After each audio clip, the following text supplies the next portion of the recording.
Welcome to 10 Minutes for Democracy. Today, I had all planned to go into a deep dive of H.R. 1, the Democrats' plan to help revitalize democracy in America through federal legislation. It's also called S1 in other circles. However, the plan by Democrats to move H.R. forward hit quite a bump in the road, with Joe Manchin writing an op-ed in, I think, a local newspaper in West Virginia, stating plainly and clearly that he did not support the H.R. 1 or /S1, the For the People Act, despite all the bona fides that he tried to point out in the article about how much he generally supports democracy and access for voters. Now, this is not the same as him saying that he was for or against removing the filibuster, which ostensibly prevents any legislation that's not financial or federal budget related from passing. Now, this is him explicitly saying that he was not in favor of H.R. 1. Now, just that, I might have said, well, okay, Joe Manchin's come out against H.R. 1. Maybe I'll still talk about H.R. 1 within that context. But then over the course of the past week after that, we get more news about how negotiations between President Biden and Senate Republicans have broken down on even the infrastructure bill. Now, why, might you ask, is President Biden negotiating with Republicans who have said that they want very little to do with his agenda, and being a budget related, being able to use reconciliation to pass it? And the reason for that is because Joe Manchin's made it pretty clear that he does not support doing anything. He does not support using reconciliation for just about anything else, even if it's budget related. So he went along with whatever the official name of was the COVID relief bill, Biden's COVID relief bill. He went along with that, but he said, now after this, a Democrat, I'm going to make you, the other Democrats, negotiate with Republicans by withholding my vote. So considering those two things, I kind of want to go into and talk today more so about the Joe Manchin problem that Democrats seem to have.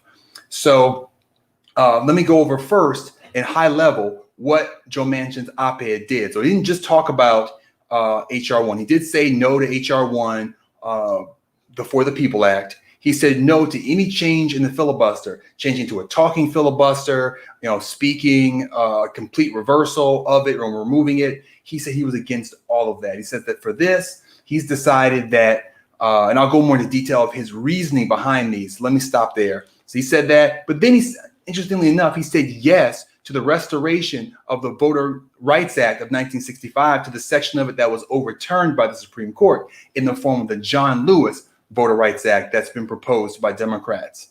However, he said that he's not in favor of actually doing anything about the filibuster for that purpose. So he's saying it like, I think it's a good idea, but you got to find 10 Republicans that also think it's a good idea, or it's a no-go. So he's for it, I think it's cool, but he's not for it like I'm willing to actually do something about it and fight for it.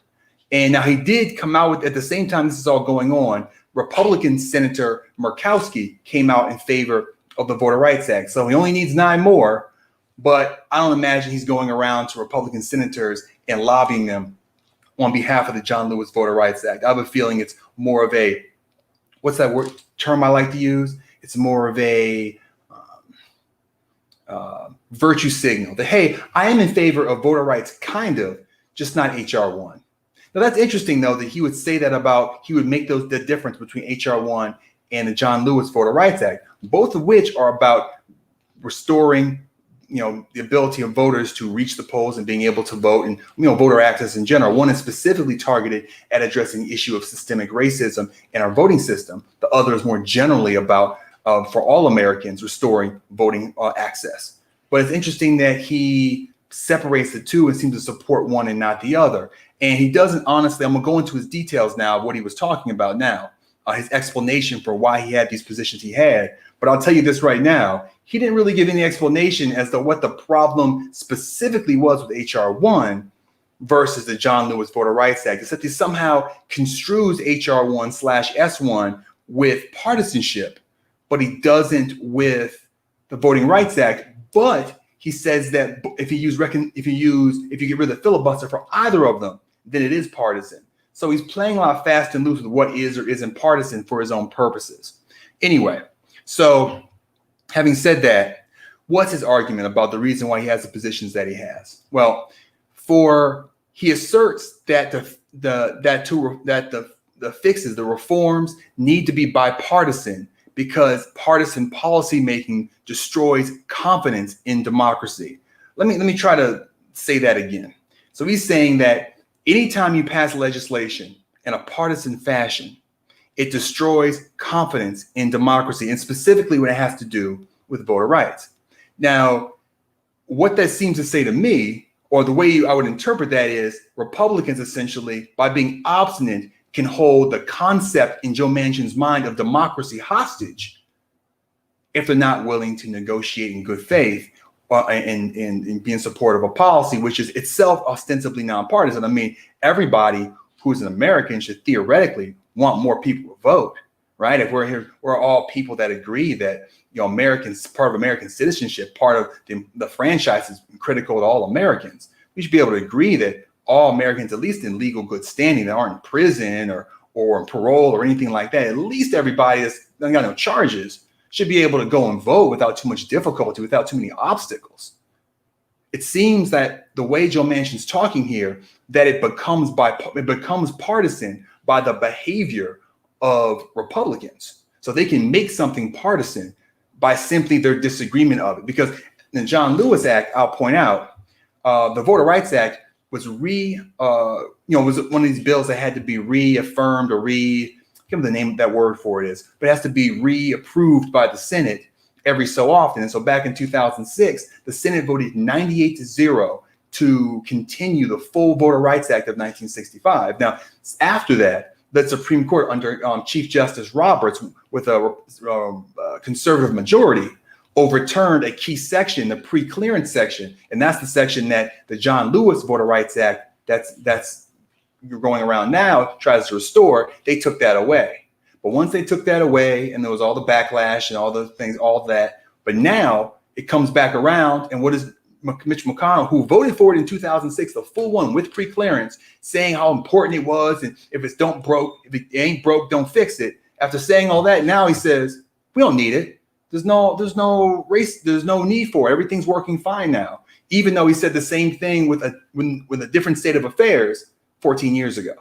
But now, because he says that, it becomes partisan. However, it seems like in this case, Joe Manchin's okay with it being partisan as long as you can find 10 senators, Republican senators, who are willing to go along with it. But the H.R. 1, he doesn't say the same thing about it. He doesn't say H.R. 1, if you can find 10 Republicans, we can pass it. In that case, it's partisan, so it's dead. Even though it seems to me there's no difference between one and the other. So there's a little bit of inconsistency there, but let me go on to his next argument. So he says partisan lawmaking will deepen partisan divisions. Now, I wonder about that because he's been a senator for a long time. He was there in 2008 when Mitch McConnell said, my job is to obstruct as much as possible and prevent Barack Obama from getting a second term as president. He didn't find that deeply partisan. He didn't find that to be something that was, problematic. He sees that and says, oh, that's fine. I mean, he's worrying about deepening it now. It seems like once you get to that point, the well is pretty much empty. I don't know how much more partisanship you can get than both parties essentially being willing to openly sabotage the other party's president when they're not in power. It seems at that point, you just got to try to run the country as best possible, considering the deep partisan divisions that you have. I don't know what partisanship, I don't know if he's expecting people to pull out muskets on the floor of the Senate and start shooting at each other next. I don't know what level he's waiting for to say that, okay, we reached the bottom. We don't need to worry about deepening things now because we've hit rock bottom. Because it seems to me we pretty much hit rock bottom now. I don't know how much more partisanship we can really float. Anyway, that's his argument. And then the last one points out how Democrats defended the filibuster just 4 years ago. And you know what? He's right about that. 33 Democrats did express their support in like a letter or something saying that we should not get rid of the legislative filibuster back in 2017. But you know what? They were, in my opinion, they were wrong about that. And there are a lot of people such as myself who've been against the filibuster for almost a decade. And there are, of course, other Democratic senators who didn't go along with those 33 and also already felt like the filibuster was problematic and needed to go away. So people can change their minds. And I think that's a nice little gotcha that he puts into his discussion, but it doesn't really speak to the merits of the filibuster, just to the hypocrisy of congressmen and senators, which I would be the first to agree with you on. There are plenty of hypocrites in Congress. But as I've discussed, as I've been going through his argument, this op-ed is it's a political document. It's one that he stakes his claim as being this person that's trying to bring everyone together and trying to fix partisan divisions by forcing Democrats to work with Republicans. That's the story he's trying to sell. But the one thing that's important to understand is that majority rule isn't by definition partisan. It's not some partisan hustle to not have require a supermajority to pass legislation. In fact, in all 50 states, there are houses and senates in all 50 states for state governments. And all those 50 senates around the country, there's no filibuster. And that's not inherently partisan. It's just majority rule, which is how the Constitution created the Senate.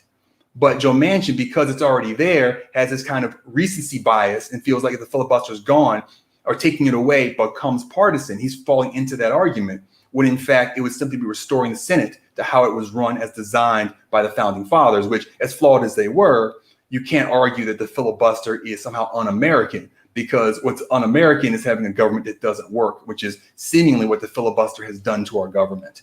And it's not the government, it's not the rule's fault that Democrats and Republicans tend to vote in blocks. Because you see this on both sides, and it's a problem that because that leadership on both sides can talk to people and convince them, hey, because we're all voting this way, you should vote the same way, even if your constituents don't want you to vote that way. And it's true that Joe Manchin is one of those people that tends to go his own way and doesn't go as much along with that as many House members and senators do on both sides. But it doesn't mean what you're doing is right. It can be wrong. It depends on the vote and why you're voting for it and what the point of it is. So I think that if he has a problem, his problem is with the behavior of senators and with members of the House and the Senate on both sides. It isn't with the rules. You can have majority rule and not have partisanship. Those are two separate things. But when it gets to the point where only one party seems to actually want to deal with the problems of today and the other party simply wants to obstruct, it becomes partisan to simply be able to govern your country and be able to pass laws that you think are a good idea. And so it's nice that he can point out 2 or 3 Republican senators who, like him, are willing to vote against their party's wishes. But I mean, you had Mitch McConnell a few weeks back simply saying vote against the January 6th commission as a personal favor to me, the head of your party. He literally makes a call to partisanship on the floor of the Senate for no other reason than that, hey, it's going to hurt our party, so please don't do it. And it worked. So I wonder, it makes it hard to believe that Joe Manchin is saying what he's saying about partisanship and about his perspective in good faith. And on the next thing. So, as I said, that's just the start. That's just talking about his article. But Joe Manchin is also withholding his vote on the infrastructure bill, a bill which can be done through reconciliation through the current rules of the Senate if he was willing to go along with it. And the only explanation I've heard from Joe Manchin about why he's withholding his vote is he's intentionally trying to force Democrats to have to go and negotiate with bad faith actors in the Republican Party. I mean, speaking of bad faith, you had Kevin McCarthy in the House work and help negotiate the rules of the January 6th Commission in the House, only to, after they negotiated what the Republicans wanted, Democrats gave the Republican Party and the House minority leader, McCarthy, what he wanted, for him to go to the floor and say, don't vote for it. And then for it to go to the Senate and Mitch McConnell say, don't vote for it. And so Joe Manchin thinks it's a good idea to force Democrats to deal with those type of bad actors in order to address the very real issue of America's failing infrastructure. That's his plan. So where we're at now is we've got a bunch of different bipartisan groups, including one that includes Mitt Romney and Joe Manchin.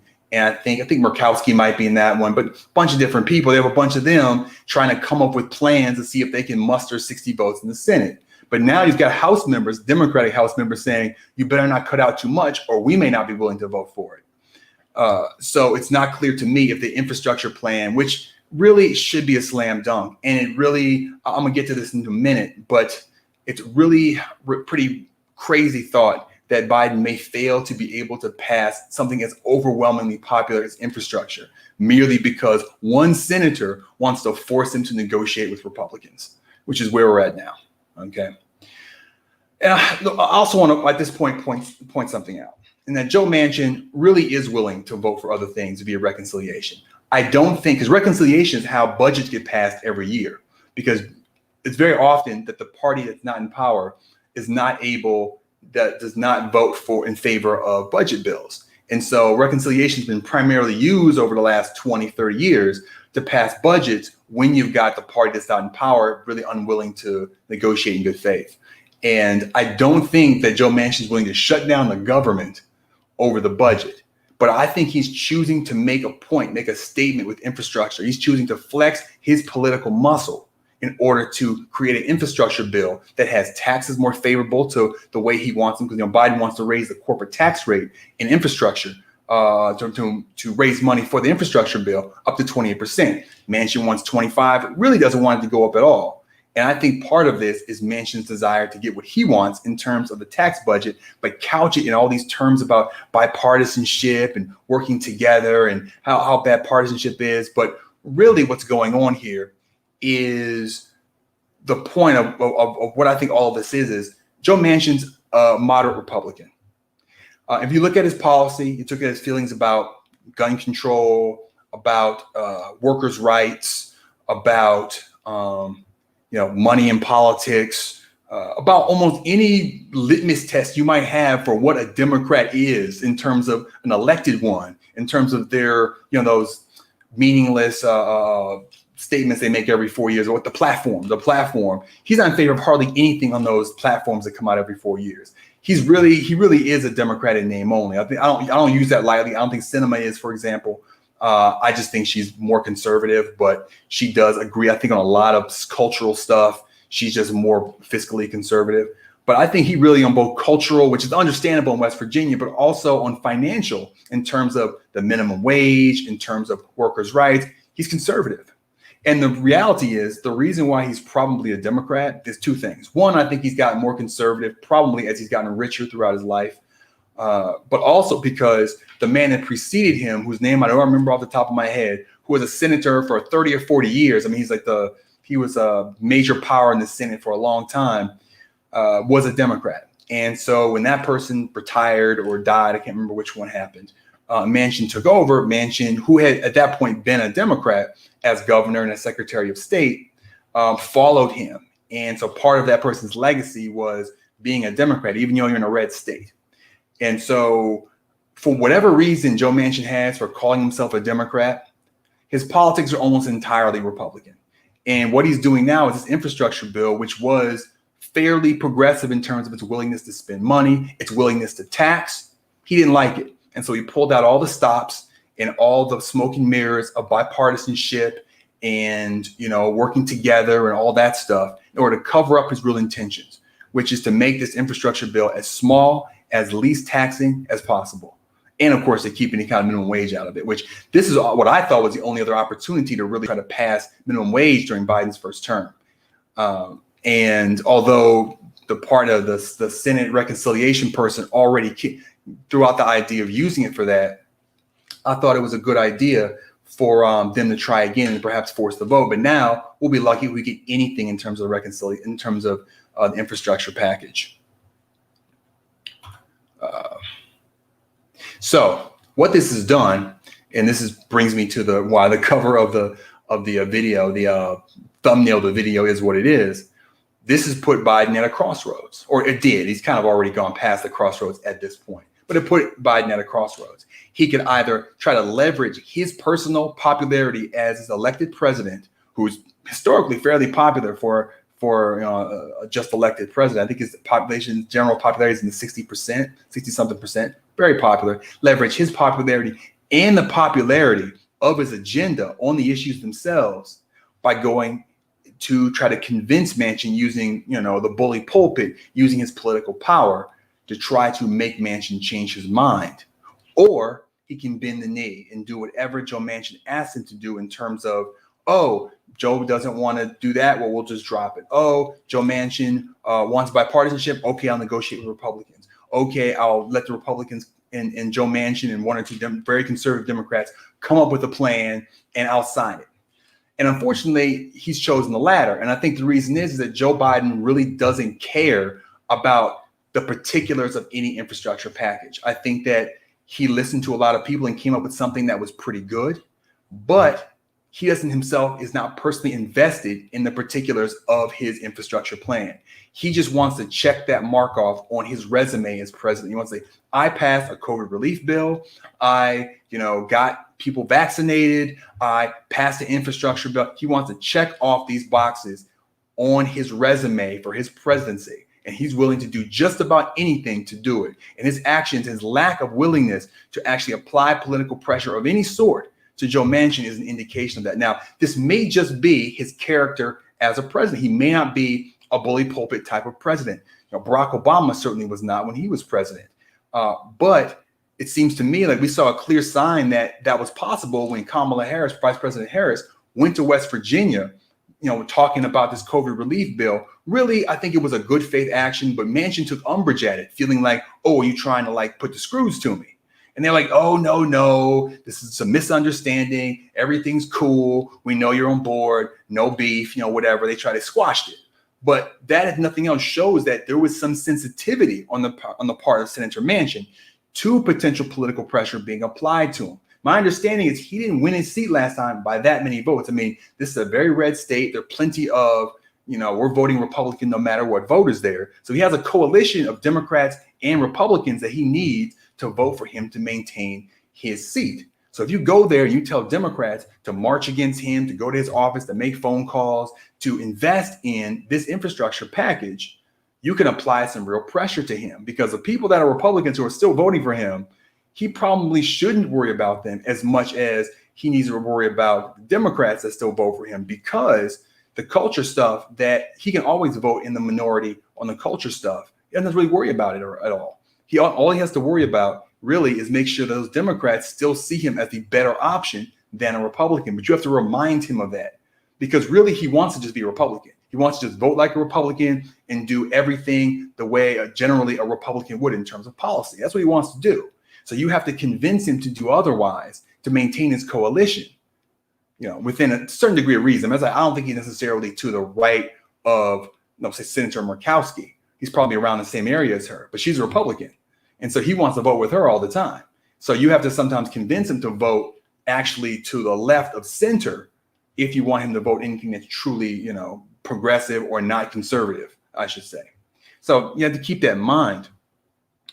So I'm saying this to say is that Biden had a choice, and what he's chosen to do is be a supplicant rather than assert authority over his party as its leader. And that's his choice. And let me say this.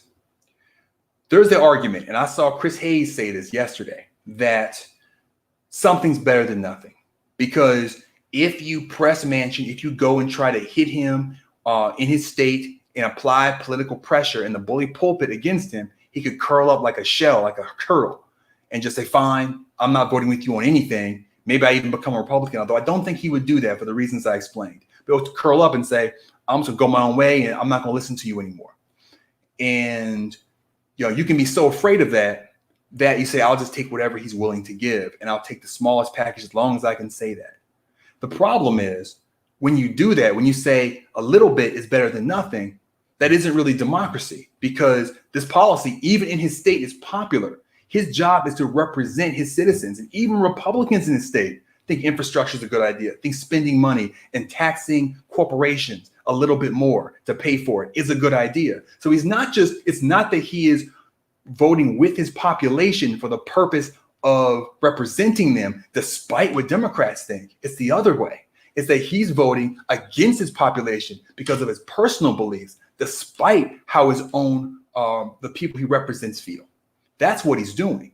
And understanding that, that's when I do want to see someone like a President Biden apply political pressure, call him out, because otherwise he gets to get away with it, because they don't have another choice. The Democrats in that state don't have another choice. And so you have to make them angry. You have to get them mobilized, get them pressing, so that if he doesn't do it, they've made it. Because when you say somebody, when you talk to somebody and you ask them for something and they tell you no, That hurts a little bit more than if you kind of wanted them to do it, but you didn't say anything and they didn't do it. You're like, well, I didn't really ask. I wish he would have, but oh, well, he's still better than the other guy. But when you ask them, please do this for me, this is important to me, and they don't do it, it makes you not want to vote for them. And he doesn't want to do that. He doesn't want to have to say no to his constituents. But if he can say no without really being pressed on it too much, he will, because he doesn't want to say yes. He wants to say no. So you have to make him say yes. Now, so that's President Biden. That's why I have the picture in the front with Joe Manchin's face over Joe Biden for the State of the Union. Because as of our national, our domestic policy, it seems like Joe Manchin's in the driver's seat. But I will say this, there is some good news in that other people aren't staying quiet. Other people aren't sitting on their hands. The first thing I want to point out that the Poor People's Campaign, and you might be familiar with one of its leaders, Reverend Dr. William Barber, have decided to march against Joe Manchin both in West Virginia and this is like next week, and then this Saturday, and then next week in Washington, D.C. They're mobilizing to try to apply pressure to him. And so that's a little bit of good news in this sea of cynicism that I'm kind of baiting you in with what I'm telling you. So that's good. Also, Representative Jamal Bowman and AOC have both spoken out against Joe Manchin's behavior and its seeming corporate ties, because, they love to point out Manchin takes a lot of money from corporations. He's got financial corporate type, financial interests himself that make it very profitable for him for the minimum wage to stay low. So he's got a lot of interests besides just his own personal opinions that push him in the direction of conservative economic thought. So they're pointing that out, which I also appreciate. And I also saw this today that Ilhan Omar came out and said that, atrocities committed by both nation states like the United States and Israel, as well as by what we just describe as terrorist organizations like Hamas and ISIS, those atrocities should all be condemned. They're all bad. Now, the Democratic leadership that hasn't said a mumbling word, as Cornel West likes to say, about Joe Manchin's obstinance came out very quickly and condemned what she said and called it equivocating between Hamas and the United States or Israel, which is not what she did. It's not what she did, but they made it turn into a straw man in order to condemn her. And it turned out she actually tried to call some of her colleagues and talk to them about it and explain herself, and they wouldn't take her calls. So they'll do that to someone like Ilhan Omar, but they treat someone like Joe Manchin with kid gloves. The reason why is because of the power that he is wielding. You see, President Biden is choosing not to wield the power that he has. But Joe Manchin has no problem. He likes being the center of attention. He likes all the eyes to be on him. He likes all the interviews. That's why he was going back and forth saying, maybe I changed the filibuster, maybe I wouldn't. He likes the attention. And he likes to exercise that power. I think a lot of politicians do. And you're seeing one right now in the midst of it. And it's just a shame that people that do have power to push back don't. And instead, they kind of kowtow to him. And I wish I knew why. I think that it's the less is better than nothing and the padding resume thing that President Biden is doing. He wants to get something passed to be able to hold it up and say, look, I did this. And he doesn't really care that much what is or isn't in it. So that's my, how long was that? That was my 20-something. I might have to be 20-something minutes. It had to be. Yeah, I know I've been talking for a while about what's happening now as far as the infrastructure package, as far as Joe Biden's domestic policy. I did want to give some small updates. I don't see anybody in the chat right now. I did want to give some few updates. I got a couple subs this week from my videos the last few weeks. I thought that was really great. I'm kind of in a holding pattern as far as growth. It's very difficult to grow as a political channel. I'm very passionate about this. I'm trying to just get better every week in terms of my streaming and how I do. So any feedback about that's appreciated. Is my volume good? Is where the mic is good? Any information you can tell me about how this is going is great. And I appreciate those people. I've been pretty good about keeping the subscribers I have, and I guess the ones I have are happy with the content. And so I appreciate people viewing. And if you haven't liked and subscribed, please consider doing so. I do a stream every week. I try to focus on one topic, but then I talk a little bit about some other ones sometimes as well towards the end. I work with an organization called Move to Amend. Some of their leadership, kind of separate from Move to Amend, have a podcast they're doing called the Agitated Podcast. You can go to agitatedpodcast.com to check it out, or most of the major podcasting platforms it's on. And I just want to give them a shout out because they're really great. I really enjoy working with them and Move to Amend. And so I'm sure it's great. And I just wanted to let you all know about it. So I don't see anyone else in the chat. And so I'm going to go ahead and end it for today. May do another one before next week. I've got a little more time in the next few days. And but I want to say I appreciate everybody stopping by, and have a great evening.